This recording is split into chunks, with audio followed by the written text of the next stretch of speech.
요 며칠 전에요. 서울 강서 특수학교에 대한 기사를 많이 읽어보았습니다. 제목은요, 무릎 꿇은 엄마. 이렇게 해서 장애 아를 둔 엄마들의 마음 편치 못한 그러한 내용의 기사와 그런 사진들이 올라와 있던 걸 여러분들이 한 번쯤은 보셨을 겁니다. 그 한 어머니의 얘기입니다.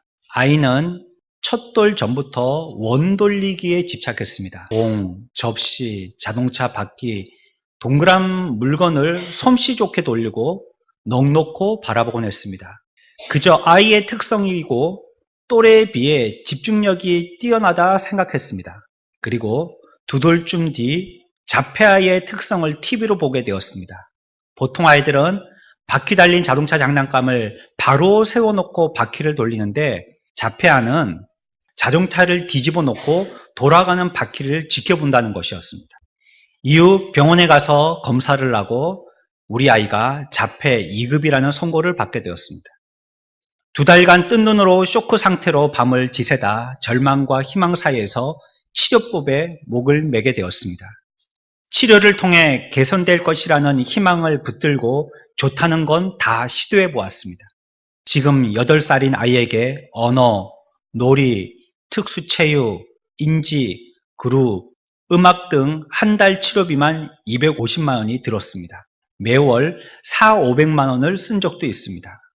어느 날 마치 거짓말처럼 다른 아이들이 쓰는 언어로 말을 걸어주지 않을까 하는 희망을 버리지 못합니다. 수천만 원짜리 고압 산소 치료, 머리카락을 채취해 부족한 성분을 공급하는 생의학 치료, 한 번에 수십만 원씩 하는 청각 지각 훈련, 반신반의하면서 검증되지 않은 치료에 홀린 듯 지갑을 열어갑니다. 산부의 엄마들은 조언해 줍니다. 이건 마라톤이야. 아이들을 평생 돌보려면 부모가 무너지지 않고 몸과 마음이 버티는 것이 중요해.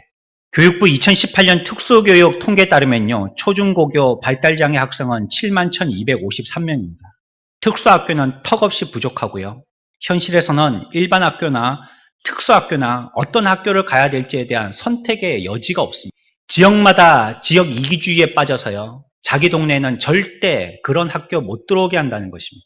무릎 꿇고 짓게 되어진 이 서진 학교는요, 이제 허가를 받고 첫 사업을 뜨게 되었는데요, 벌써 이 장애 아를 둔 부모들의 전입 신고가 빗발치고 있다고 합니다. 사회의 따가운 시선은 그들에게 익숙합니다. 180cm나 되는 키의 아이가 지하철에서 옆 사람 치마를 들쳐서 경찰서 가게 되어지는 이런 일들, 공공장소에서 다른 아이에게 친하게 지내고 싶어서 사탕을 억지로 선물하려면 자식 교육 똑바로 하라는 이야기들을 공공연하게 듣게 되어집니다. 장애가 유전되는 것이 아니냐면서 비장애인 형제 자매의 혼사까지 깨어지는 일도 있습니다. 지적장애를 둔 부모는요, 그 아이가 혹시 딸이라면 자라면서 나쁜 일을 겪을까 노심초사합니다. 무릎을 꿇던 남몰래 눈물을 훔치던 이 엄마의 어깨를 이 아이가 다가와서 얼싸 안으면서 토닥이며 엄마에게 위로를 한다고 합니다. 그러면 엄마는 그 자녀에게 이렇게 얘기한답니다. 몰라서 다행이다. 상처는 우리 부모의 몫이다. 이 부모는요, 주저앉아 있을 시간이 없습니다. 죽을 때까지 부지런히 이 아이를 위해 사랑해야 하기 때문입니다. 결국 부모는 견뎌내는 것입니다. 이 장애아를 둔 부모는요, 끝까지 견디는 것입니다. 그것이 그 아이를 사랑하는 것입니다. 오늘 모든 것을 견딘다는 이 말은요, 영어나 한국어에서 비슷하게 사용되어집니다. persevere, 인내하면서 굴복하지 않고 계속한다는 단어입니다. 인내심을 갖고 계속한다, 이런 단어입니다. 하지만 원래 성경의 의미로 생각해 보면요, 사랑은 모든 것을 당해도 남아있다, 이런 뜻입니다. 이렇게 저렇게 여러 가지 공격을 당할 때에 마지막에 남는 것은 사랑이다, 이런 의미입니다. 그게 모든 것을 견디느니라는 원어적인 의미입니다. 사랑은 남아있다는 것입니다. 우리 함께 해볼까요? 남아있는 사랑, 결국 남아있는 사랑. 사랑은 무엇이냐? 결국 남아있는 것이 사랑이라는 겁니다. 마지막까지 견뎌서 끝까지 남게 되는 것이라는 거예요. 그게 사랑이라는 거예요. 어떤 세력 앞에서도 사랑은 견디고요. 여전히 남아있다는 것입니다. 다른 것은 다 바람에 날아가고 불에 다 태워져도 이 사랑만큼은 남아있다는 거죠. 금의 순금에 좋은 정도, 어떤 것이 정말 순금 정금일까? 이거는 뭐로 확인하냐면요. 얼마나 뜨거운 불 속에서 견디느냐로 확인하는 겁니다. 이제 가짜 금, 막 섞여 있는 금, 이런 거 있죠? 뭐 금 같지 않은 금, 이런 것들은 뜨거운 불이 가해질 때에 그 열도에 의해서 다 타고 날아가 버립니다. 없어집니다. 마지막 남는 것이 순금이죠. 결국은 무엇이냐? 가짜, 그런 척 하는 거, 외시, 또 보여지는 모든 권위, 세상에 세상 사람들이 알아주는 가치, 이런 것들은 다 날아간다는 거예요. 믿음에선 다 날아가 버린다는 겁니다. 결국 남는 것은 무엇이냐? 마지막까지 남게 되는 것은 그게 바로 사랑이라는 것입니다. 다 사라지고 태워지고 날아가고 허물어진다 할지라도 마지막에 남게 되어지는 것, 그게 사랑이라는 거예요. 사랑은 끝까지 남는 게 사랑이라는 거예요. 마지막 한 올 남는 거, 그거 확인해 봤더니 그게 성분이 사랑이라는 것입니다. 욕설을 퍼부어도 사랑은 견뎌내는 것입니다. 어떤 모욕과 억울한 일 앞에서도 사랑은 견디고요. 사랑하기를 멈추지 않는 것입니다. 마치 예수님처럼 말이죠. 사랑의 결정이신 예수님과 같이요. 모든 것 앞에 마지막으로 남게 되어지는 것이 바로 사랑인 거예요. 저희 집 앞에 작은 공원이 있습니다. 그곳이 개발되기 전에 이곳에 옛 마을터가 있었다면서 그것을 기리며 어떤 큰 비도 한 개 세워져 있습니다. 주변은 뺑 둘러서요. 40여 그루쯤 되어지는 잘 자란 향나무가 심겨져 있고요.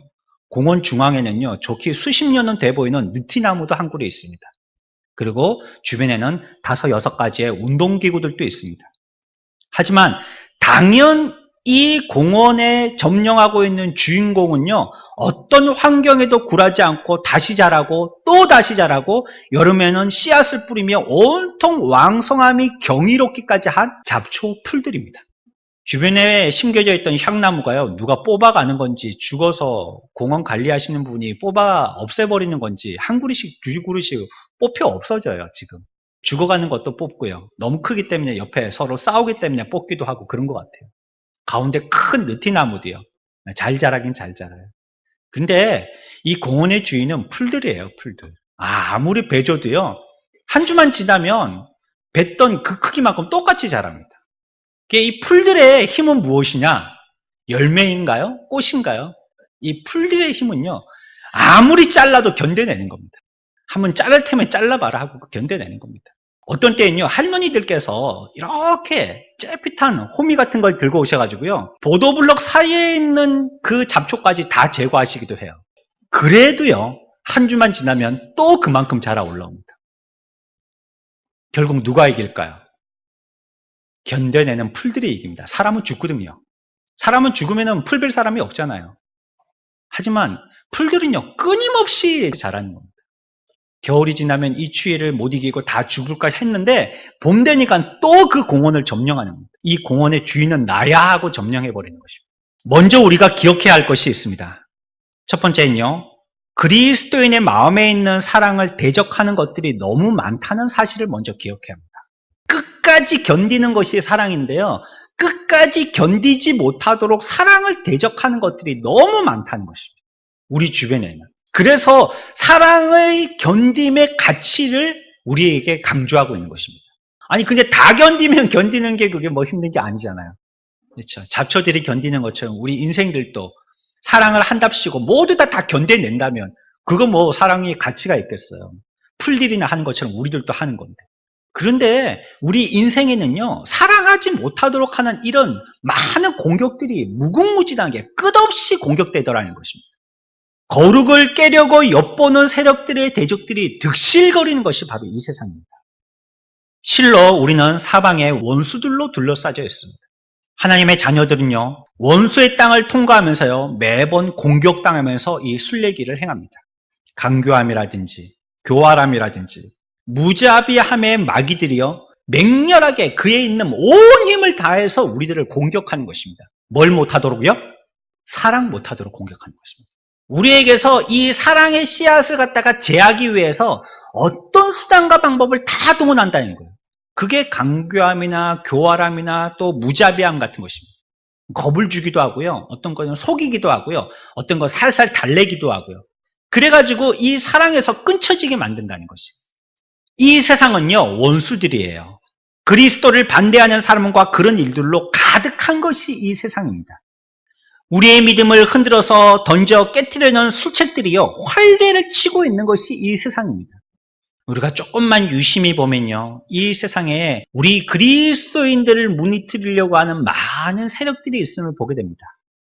법이 만들어지는데 여러분들 그 법이 좋은 법이냐 나쁜 법이냐 여러분들 어떻게 판단합니까? 내가 좋아하는 정당에서 만든 법이기 때문인가요? 내게 조금 이익이 되기 때문인가요? 우리 지역에 도움이 되기 때문인가요? 우리 지역에 있는 어떤 국회의원이 그렇게 올린 법이기 때문인가요? 아니요. 성경적인지를 봐야 됩니다. 아무리 우리가 지지하는 정당에서 법을 만들었다 할지라도 이것이 비성경적이라면요, 우리는 거기에 찬성할 수 없습니다. 무조건 반대입니다. 하지만 우리가 좀 빼딱하게 생각하는 그런 정당이라 할지라도요, 거기서 만든 법이 성경적이라면 우리는 거기 찬성하는 겁니다. 한 표 주는 거예요. 살짝 우리를 위하는 척하면서요, 살짝 한 푼 호주머니에 더 넣어주는 척하면서요, 조금 더 큰 길 만들고 조금 더 넓은 다리 놓아주는 척하면서요, 반기독교적인 적그리스도적인 그러한 법들을 만들고 있습니다.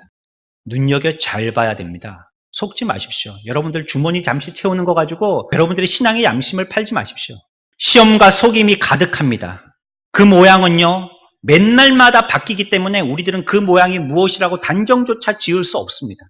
항상 바뀌어서 우리들에게 공격하기 때문이죠. 이 시험은요, 우리의 외부에만 있다면 피하 식별이 가능하지만 이 원수가 어디에까지 있냐면 우리 속에까지 있습니다. 내 마음에까지 침투해서 들어와 있어요. 그러니 우리들은 항상 가면서 원수를 품고 가고 있는 것입니다. 이제 다 물리쳤으니까 내 주변에는 원수가 없을 거야 싶지만 내 속에 그 원수를 안고 가고 있는 것이에요. 그 속에는 자유가 없습니다. 악한 생각과 거짓의 마음들이 내 것인 양 사상과 성향이 되어서요, 나를 얽어맵니다. 그 가운데서 갈등하게 합니다. 말씀대로 살지 못하게 합니다. 사랑하지 못하도록 하는 거예요. 왜? 내 이익에 반하기 때문에. 그렇게 되면 어떤 부분에서 내게 손해가 되기 때문에. 그래서 사랑하지 못하는 거예요. 우리들 속에 있는 부패의 요소들은요, 우리의 사랑을 대적하는 가장 악한 원수입니다. 누구 때문에 내가 사랑을 못했다? 사실 내 속에 있는 내가 그 원수입니다. 내 속에서 허락을 하지 않기 때문에 사랑 못하고 있는 것입니다. 그것이 원수가 되어서 사랑하는데 용납하고 용인해주지 않는 것입니다. 그리고 원수는요, 사랑해서 우리들을 항상 싸워서 이기려고 어디가 우리의 취약점인지 알고 그곳에 매복지를 선점하고 맙니다. 거기 딱 기다리고 있어요. 우리를 알아요. 원수는요, 나의 전적인 패망과 사랑의 완전한 실패와 전복을 위해서요, 열심을 멈추지도 않고 지치지도 않습니다. 이게 원수입니다. 그래서 성경은 우리가 이 세상에 사는 동안에요, 이 싸움에서 벗어날 수 없다라고 얘기합니다. 죽을 때까지 싸워야 된다라고 얘기해요. 우리가 그리스도인이 되면서 우리들은 십자가의 군사들이 되는 것입니다. 십자가의 군인들이 되는 거예요. 십자가의 군인의 임무는 무엇이냐? 믿음의 선한 싸움을 싸우는 것입니다. 싸우는 거예요. 군인은 뭐 하는 사람이에요? 싸우는 사람입니다. 전쟁하는 사람이에요. 전쟁을 잘 하기 위해서 끊임없이 훈련하는 사람, 이게 군인입니다. 군인이 맨날 어떤 전쟁은 어떤 나라는 그렇게 해요. 싸우려고 했더니 자기들을 도와주려고 했던 그 나라를 오히려 보호해주거나 같이 동맹을 맺어서 함께 싸우려고 하지 않고요. 이때는 여기에 붙었다. 어느 때는 저기에 붙었다. 생명이 위태하면 도망쳤다가 유리하면 같이 싸웠다가 이러는 나라가 있어요. 그 나라를 뭘 믿고 도와주겠어요? 도와주는 우방 자체를 배신하는 나라를 갖다가 어떻게 믿고 도와주겠어요? 믿음의 군사가 되어서요, 분명하게 확실을 하는 훈련을 받았어요. 계속적으로 싸워나가야 되는 것입니다. 원수들은 무섭게 노하고 급습합니다. 어느 때에는요, 원수들끼리 연합하여서요, 우리를 함께 공격합니다. 그래서 어느 때는 우리의 모습이 그들 앞에서 이렇게 보이기까지 하죠. 마치 물살에 다 씻겨서 꺼져버리는 불꽃과 같이 보일 때도 있습니다. 참 연약하죠? 소방관들이 소방수 물로 이렇게 뿌려버리면 연기 하나도 피어나지 않도록 다 불을 꺼버립니다. 잔불 한 개도 남기지 않아요. 다 불, 완전히 홍수를 만들어버리죠. 불난데 가보면요, 물이 출렁출렁해요. 풀장이 돼 있어요. 얼마나 물을 많이 뿌렸든지. 또한 마치 헐헐 닦는 용광로 속에 떨어지는 눈송이처럼 보일 때가 있어요. 우리 처지가요. 그만큼 우리 주변에는 원수가 왕성하다는 것입니다. 우리들의 모임인 교회도 상황은 비슷합니다. 교회는 하나님의 진리의 기둥이라고 성경은 얘기하고 있습니다. 교회는 너무 작지만요, 원수는 너무나도 큽니다. 교회를 없애버리려고 지옥의 권세들은요, 연합합니다. 애굽에 살던 이스라엘 백성들을 멸하려고 바로는요, 온 힘과 수단을 총동원하였습니다. 광야의 다윗도요, 산 위의 당아새가 사냥꾼에게 쫓기는 듯하다라고 얘기하고 있습니다. 다윗을 죽이려고요, 광야의 곳곳을 추적하고요, 이 동굴 저 동굴을 샅샅이 뒤집니다. 이교도와 적그리스도에 핍박받던 교회가 그런 일들을 만났습니다. 어느 때는 한 마을이 다 몰살당했어요. 왜? 복음주의하고 예수 바르게 믿는다고, 개혁주의, 기독교를 믿는다고, 우리가 거짓 교회를 성장하며 거짓 교회 손잡고 같이 믿지 않겠다고, 순전하게 복음을 의지하고 참 신앙을 갖겠다고 신앙 고백하는 사람들을 다 죽여버렸어요.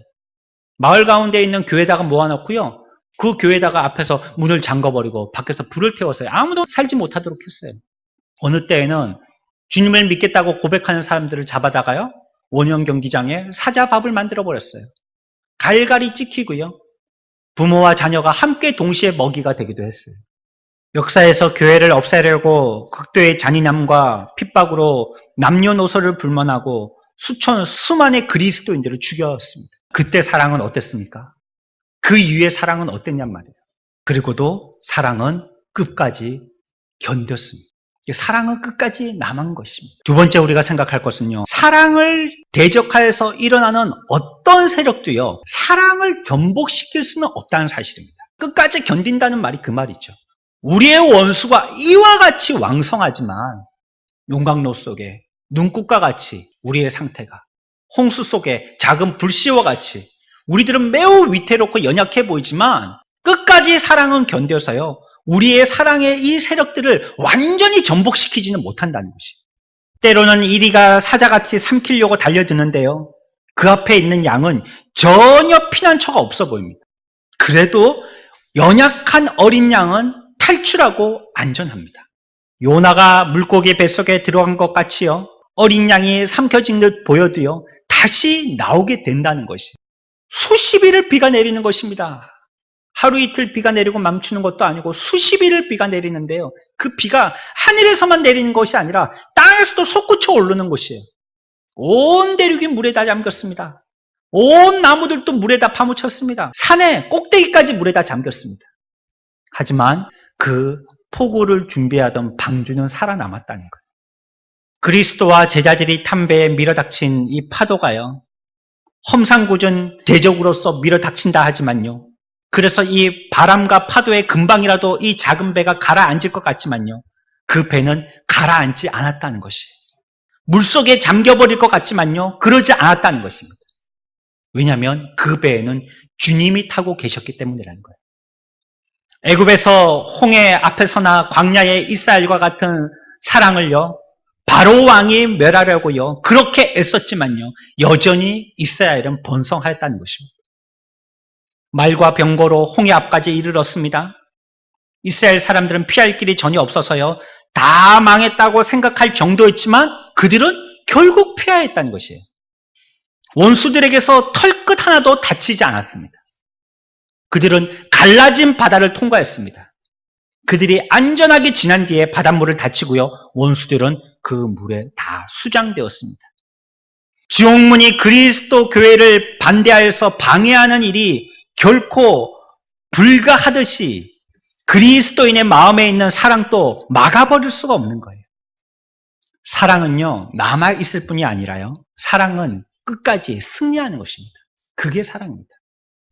사랑은 있을 뿐만이 아니라 다시 일어나고요, 왕성하고요, 승리하게 되어지는 거예요. 원수들은 그 발 앞에 엎드리게 되어진 것입니다.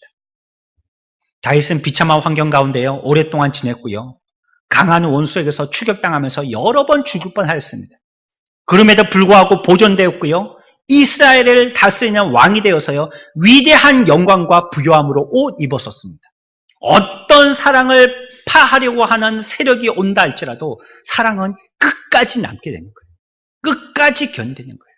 결국에 남는 거는 무엇이냐? 사랑이에요. 사랑은 사그라들지 않아요. 사랑은 죽지 않아요. 사랑은 망하지 않는 것입니다. 조창인 작가의 등대직이라는 소설이 있습니다. 주인공은 재우라는 인물입니다. 이 재우라는 인물은요, 부모의 사랑을 느껴본 적이 없는 그러한 인물입니다. 두메산골 농사꾼이었던 아버지는요, 특용작물을 재배했는데 이게 실패했어요. 그래서 그가 태어나서요, 석 달 열흘 만에요, 제초제 한 병을 마시고 자살을 해버립니다. 어머니는요, 아버지 없는 가운데 자기의 자녀들을 위해서 식모살이 하면서 3남매를 공부시킵니다. 어머니는 부업으로 밤에 구슬 깨기를 하였는데요. 이 재우라는 주인공은요, 고등학교 학생이 될 때까지 구슬 깨는 일을 도와드렸습니다. 어머니의 지로는 그런 것이었어요. 한 집안에 한 사람만 성공하면 된다. 그래서 재우의 형에게 집중하고요. 뒷바라지에서요, 재우 형의 성공을 위해서 재우는 조력하고 온 가족들은 헌신하는 것을 만족으로 해야 했었습니다. 재우는 어머니 때문에 괴로웠고요. 자신조차도 참을 수 없이 미워졌습니다. 그는 집을 떠나서요, 8년 동안 외딴 섬 구명도라는 섬에서요, 등대불을 밝히는 등대지기로 살았습니다. 8년 만에 형이 갑자기 나타났는데 치매에 걸린 어머니를 구명도에 있는 동생에게 맡기고요, 캐나다로 이민 간다고 가버렸습니다. 행여나 어머니를 다시 데려올까 싶어서 미국으로 발령났다고 거짓말까지 했습니다. 응어리진 마음으로 어머니를 모시고 살던 어느 날요, 강풍이 불었습니다. 재우는 등대에 올라가서 수리를 하다가 등대에 뚫렸던 구멍으로 벼락을 맞아서 하반신 마비가 되어서 그 자리에 쓰러지고 맙니다. 그날은 추석이라 아무도 그를 구해줄 사람이 없었습니다. 그런데 그 쓰러진 재우의 모습을 그의 어머니가 발견한 것입니다. 어머니가 등탑 위로 사다리를 타고 올라오셨습니다. 협심증과 치매를 앓고 계신 어머니여서 세 걸음도 못 걸으셨지만 그렇게 하며 헐떡이면서 199계단을 올라오셨습니다. 재우는 번개를 맞아서 마비가 되어 있기 때문에 어머니가 올라오시는 것을 말릴 수가 없었습니다. 재우가 의식을 찾을 때쯤 그는 어머니의 무릎 위에 있었습니다. 어머니의 무릎에 재우의 얼굴을 올려놓고 손에 빗물을 받아 입가에 대어주었습니다. 사흘이 지나고 나흘째 어머니는 빗물을 받아서 끊임없이 재우 입에 먹여주었습니다. 그걸 마시고 겨우겨우 입을 떼어서 어머니에게 더듬으면서 말했습니다. 난 이제 됐어요. 이제 엄마 차례예요. 하지만 엄마는요, 손에 받은 빗물을 당신의 입술로 가져가지 않았습니다. 팔을 움직일 만한 기록조차 남아있지 않은 듯 재우 쪽으로 마냥 손을 내밀었습니다. 그 순간 어머니의 눈꺼풀이 힘없이 닫혔습니다. 사랑이 그런 것입니다. 사랑이라는 것이 그런 것입니다. 전복당하여도 무너질 수 없는 것이 사랑인 것입니다. 여러 번의 침체의 위기가 있어도 대적이 일어난다고 해도 파괴될 수 없는 것이 사랑이라는 겁니다. 모든 것을 참아내고 모든 충격을 견뎌내는 것이 사랑입니다. 압박하는 모든 대적 앞에서 살아남는 것이 사랑이라는 거예요. 자, 그러면 반대로 생각해 봅시다. 내가 사랑한다고 했는데 마음에 보니까 그런 게 없어요. 남지 않았어요. 다 잃어버렸어요. 무엇이냐? 나는 지금까지 거짓 사랑을 하고 있었던 것입니다. 입술의 사랑만 하고 있었던 거예요. 성경이 말씀하신 그런 사랑은 하지 않고요. 내 기분 감정에 따라서 좋아하는 사람들하고 같이 그냥 좋아했던 것뿐이에요. 사랑하지는 않았던 것입니다. 말씀을 잘 이해하는 데는요, 부모가 되는 게 굉장히 필요합니다.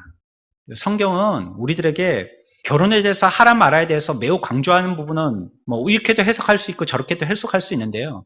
제가 살아보니까요, 성경에 대해서 잘 이해해 보려면요, 가정을 꾸려봐야 합니다. 그리고 우리가 그 가정 가운데서 같이 살아야 됩니다. 그 부모는요, 그 가정의 하나님입니다. 하나님의 역할을 부모에게 대신 주신 거예요. 부모는 자녀들에게 하나님의 대리자입니다. 자녀들이 부모에게 순종하지 않는다면요, 하나님 앞에 절대 순종하지 못합니다. 부모는요, 하나님의 권위를 가지고 자녀들을 가르쳐야 됩니다. 자기의 기분 좋을 때는 뭐 선물 사주고 용돈 팍팍 나가다가 기분 나쁘면 국물도 없고 그래서는 안 돼요. 공의를 가지고 돼야 되는 것이죠. 어떨 때 하나님의 사랑을 바르게 깨달을 수 있느냐? 부모가 자녀를 사랑하는 그 모습을 보면 그래도 조금이나마 이해할 수 있어요. 부모는 맨날 딴짓하고 소리치고 떠나간 둘째 아들과 같이 집 다 털어먹고 그래도 부모 주는 게 부모의 사랑이라는 거예요. 사랑은 결국 전복되거나 넘어질 수 없기 때문에 그래요. 거짓 사랑은요, 굉장히 피상적이고 외향적입니다. 감정만 드러내 보입니다. 그리고 그 속에는요, 본질적인 변화가 없어요. 마치 밥을 했는데 설익은 밥을 한 것처럼 말이죠. 겉은 익은 것 같은데 썩은 보니까 그게 아니에요. 익지를 않았어요. 가짜예요, 가짜. 얼마 전에 중국에서 나온 여러 가지 음료, 음식 가지고 신문에서 많이 얘기했죠. 쌀이 있는데요. 가짜 쌀이라는 거, 쌀이. 뭐로 만들었냐? 종이로 만들었다는 거예요, 종이로. 종이를 말아가지고 하얗게 쌀을 만들었다는 거예요. 불려보니까 둥둥 뜨더라는 거예요. 알고 봤더니 그게 전부 종이에요, 종이. 뭐 음료수를 마셨는데 거기 뭐 이렇게 콩알 같은 게 씹히는 게 뭐가 있나 봐요. 그게 맛있다고 그걸 돈을 더 주고 사 먹습니다.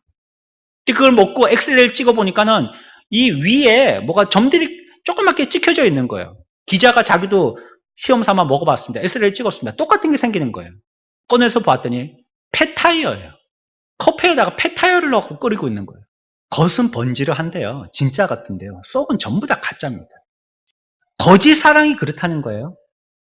거짓 사랑은 겉은 굉장히 말끔하고 깨끗하고 또 세련돼 보이지만요. 속은 부패의 덩어리예요. 그리고 속에서는요. 변화가 나지 않는 거예요. 거기서부터 일어나지가 않는 것입니다. 그러나 참 사랑은요. 맨 밑바닥에서부터 변화가 일어납니다. 밖에서부터가 아니라요. 밑에서부터 변화가 일어납니다. 우리 성경 공부할 때 배웠습니다. 변화는 나무로 치면 어디에서부터 변화돼야 된다고요? 뿌리에서부터 변화된다 했습니다. 뿌리의 변화가 없으면요. 잎과 열매는 시간 문제입니다. 아무리 이 나무가 뭐 훤하게 잘 큰다 보여도요. 뿌리가 잘려 있으면요. 조만간 죽습니다. 그게 꽃꽂이한 꽃이죠. 꽂아놓았을 때는 막 화려하고 예뻐 보여도요. 그 꽃 한 달 못 갑니다. 가짜 사랑은 부패 요소가 변화되지 않아서 그대로 남아있는 겁니다. 그래서요. 언제든지 그 부패의 썩은 물 위에 그 나무가 심겨져 있는 거죠. 그 생명의 깊이까지 치료되지 못한 것입니다.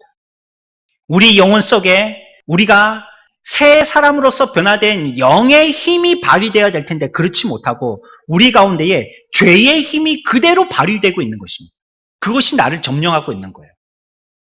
이 사랑은 모든 것을 견디고 결국은 남게 되어지는 것이 사랑이라는데 나중에 아무것도 안 남은 걸 보니까 사랑이 아니었다는 거예요. 내가. 그러니까 뭘 먹고 지금까지 살은 거냐? 썩은 물 먹고 자란 거예요. 우리 속에 그 부패성이 그대로 남아있던 것이에요. 하지만 참사랑은요. 마음속에 있는 부패 요소들을 차츰차츰 죽여나갑니다. 건강하다는 게 뭡니까? 우리 속에 건강한 세포가 건강하지 못한 죽은 세포, 병든 세포를 갖다가 다 없애버리는 거죠. 그러면 건강하게 되는 겁니다. 참사랑이 그런 거예요. 참사랑의 세포들이 이 거짓사랑의 세포들을 점령해 나가는 것입니다. 죄의 급소를 찔러서 치명상을 입히는 것입니다. 그리고 내 속에 있는 이 죄악의 부패성과 또 타협이나 방임하지 않고요. 끝까지 싸우는 것입니다. 자기를 싸워 이기는 것이죠. 그래서 참사랑이라는 것은 죄의 마음을 물리치는 성향이 있어요. 진실하고 철저한 깨달음을 가지고 견디고요. 죄의 성향이 감히 드러나지 못하도록 계속해서 단속하는 것입니다. 내 마음속에 있는 그 부패성의 요소가 우리 속에 있는 성령의 능력을 과하여서 힘있게 더 이겨나오지 못하도록 끊임없이 싸우고요. 단속하고 짓누르는 것입니다. 그게 참사랑의 마음이에요. 혹시 내 입으로 죄 지을 만한 말이 나온다 할지라도 이것을 참고 견뎌내도록 하는 것입니다. 끝까지 언제요? 끝까지 죽을 때까지 하는 겁니다. 끝까지 견디는 것이니까요. 그 마음이 어째 우리한테 해하는 사람이 예뻐 보일 수가 있겠어요. 예? 얼마 전까지만 가지고 핵폭탄 가지고 깡패짓을 하던 저 나라를 갖다가 어째 우리가 사랑할 수 있겠습니까? 하지만 우리들은 사랑해야 하는 것이죠. 언제까지요? 우리는 죽을 때까지 하는 것입니다. 그 결과와 책임은 하나님께 맡기고요. 우리는 하나님과 하는 것입니다. 참 사랑은 자신이 빠질 수 있는 위험에 대해서 예민하게 경계해야 됩니다. 경성해야 되고요. 깨어 있어야 돼요. 혹시 또 내 부패성이 올라올까 싶어서, 이 더러운 썩은 물이 또 내 입으로 토해져 나올까 싶어서 계속 경계해야 되는 거예요. 경성해야 되는 것입니다. 자신이 할 수 없다는 것을 알고요. 하나님의 도우심을 기대하는 겁니다. 하나님께서 참 사랑을 대적하는 모든 세력은요, 그 은혜를 넘어뜨리려고 할 때 하나님께서 내버려 두지 않으십니다. 비록 우리가 참 사랑을 하려고 한다 할지라도 우리에게는 힘이 없습니다. 우리는 연약한 존재들입니다. 우리에게 이 사랑의 힘이 떨어지지 아니하도록 그 사랑이 우리들에게 힘있게 하도록 하는 것은요, 사랑 자체의 힘이 아니에요. 베드로는 이와 같이 얘기합니다. 베드로전서 1장 5절에 믿음으로 말미암아 하나님의 능력으로 보호하심을 받았느니라 라고 얘기합니다. 사랑은 어떻게 할 수 있느냐? 누구로 할 수 있다고요? 하나님의 능력으로 할 수 있다는 겁니다. 저나 여러분들이라 사랑할 수 없는 존재들이라는 겁니다. 태어날 때부터 썩은 물을 안고 나는 자들이기 때문에, 우리 속에 썩은 부패성이 있기 때문에 짜보면 치약처럼 우리에게는 그 썩은 것뿐이 안 나온다는 거예요. 그럼 우리가 어떻게 사랑해요? 우리는 이것뿐이 안 들어있는데 무엇 가지고 사랑해요? 하나님의 능력으로 사랑한다. 하나님의 최초의 인류 아담과 하와를 만들 때 그 사람들 속에 부패성이 있었나요? 없었습니다. 하지만 부패지고 말았습니다. 그 속에는 썩은 게 없었더라도요, 썩은 물 앞에 항복하고 말았어요. 하물며 타락한 우리들은 어떻겠습니까? 두말할 것도 없는 거예요. 이게 뭐 자석과 같은 거예요. 우리 속에 있는 썩은 게 세상의 썩은 것과 딱 붙어버리는 겁니다. 게다가 부패의 근성을 가지고요, 집요하고 부단히 대적들이 우리들에게 계속 공격한다면요, 이거는 우리들에게 싸워서 승산이 없는 싸움입니다. 내 속에도 썩은 것이고 주변도 전부 다 썩어버렸으니까 이거 어떻게 우리가 사랑을 하겠다는 겁니까? 또 사랑이라면 세상에 얘기하는 그냥 입 발린 사랑 한다면 좀 하고 말겠지만 이렇게 어려운 성경적인 사랑을 어떻게 하겠습니까? 뭘 해야 된다고요? 바로 하나님의 능력에 될 줄 믿습니다. 하나님의 능력이 아니고는 사랑이 안 된다는 거예요. 오늘 좋은 말씀 들었네. 나 집에 가서 사랑해야지. 그런데 보니까 그 남편이 똑같은 남편입니다. 예배 듣기 전에 똑같은 남편이에요. 내가 뭐 예배 드리고 간다고 그 남편이 뭐 삽시간에 180도 바뀌지 않아. 그놈의 그 자식이 또 그 자식 욕하는 게 아닙니다. 내 애가 똑같은 애예요. 똑같은 말 안 듣는 놈. 맨날 양발 뒤집어 벗고 책상 똑바로 정리 안 하고 이불도 안 개고 등교하고 밥 먹고 숟가락 아무 데 던져놓고 똑같은 애라는 거예요. 똑같은 아이인 거예요. 우리의 능력으로는 안 됩니다. 그걸 사랑하는 것이. 내가 사랑의 사람이 먼저 돼야 되는데 내가 사랑의 사람이 된다는 것이 나의 힘으로 내가 각오하고 의지한다고 되는 것이 아니라는 거예요. 베드로는 그래서 진작에 그렇게 고백한 것입니다. 하나님께서요, 그 사랑을 승리하게 하신다는 거예요. 그래서 성경이 사랑을 얘기하는 겁니다. 너희들이 잘할 것 같으면 하나님이 뭐라고 얘기합니까? 너희들이 알아서 해. 이렇게 하고 뒷짐지시죠. 말 안 해도 잘하는데 뭘로 얘기하실 거예요. 근데 우리로서는 가능성이 없는 게 사랑이라는 거예요. 해보니까 원수는 엄청 세고 우리들은 썩을 대로 썩었고 나라가요, 쏙으로 썩어서 망하는 나라들이 많죠. 게다가 외적까지 침입하면 두말할 것 없이 그 나라는 넘어갑니다. 역사적으로 그건 증명된 겁니다. 우리도 마찬가지죠. 내 쏙도 썩었어요. 우리 주변엔 전부 다 사랑을 공격하려고 하는 외세 침략자들이에요. 너무나도 강해요. 그럼 두말할 것 없이 우리는 지는 겁니다. 하지만 사랑은 이기고 견딘다는 거예요. 왜요? 하나님이 함께 하시기 때문이라는 거예요. 하나님의 그 능력으로 함께 하시기 때문에 결국 사랑은 뭐 한다고요? 견디느니라. 결과가 사랑이라는 겁니다. 기억하십시오. 하나님께서는 우리 속에 사랑이 보존되도록 하신다는 겁니다. 결론은 그겁니다. 내 힘으로 하자는 게 아니에요. 사랑이 어떤 거라고 설명한 게 아닙니다. 결국 할 수 없는 우리들을 할 수 있게 하는 것은요, 여호와 하나님밖에 없으시다는 거예요. 우리 성경 몇 군데만 찾아보고 마칩시다. 시편 37편 24절, 구약 828쪽입니다. 같이 읽습니다. 그는 넘어지나 아주 엎드러지지 아니하면 여호와께서 그의 손으로 붙드심이로다. 아멘. 우린 넘어질 때 있다는 거예요. 빙판길을 갔다 보면 하면서 여러분들 넘어질 때 있죠. 하지만 아주 엎드러지지는 않는다는 거예요. 왜요? 하나님이 내 옆에서 딱 붙들어 주시거든요. 그래서 딱 넘어질라 할 때 딱 붙들어 주신다고. 한 군데 더 찾아봅니다. 구약 1104쪽입니다. 예레미야 32장 40절입니다. 함께 읽습니다. 내가 그들에게 복을 주기 위하여 그들을 떠나지 아니하리라 하는 영원한 언약을 그들에게 세우고 나를 경외함을 그들의 마음에 두어 나를 떠나지 않게 하고. 아멘. 어떻게 한다고요? 떠나는 건 내 마음인데요.